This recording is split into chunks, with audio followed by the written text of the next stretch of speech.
lalela.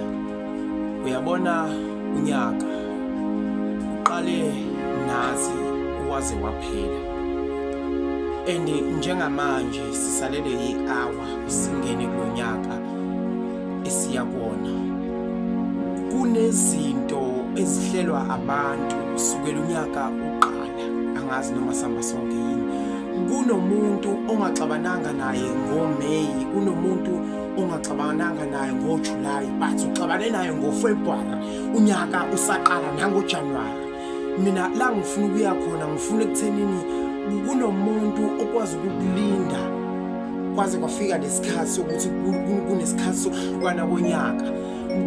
Kuzothi makushaya u-12 umase lo muntu eyasuka, ngoba njengamanje kunento ayilungisayo noma njengamanje kunento ayihlelayo, okuzothi makuqala abantu bethi happy new year, masunyuye uphuma nawe.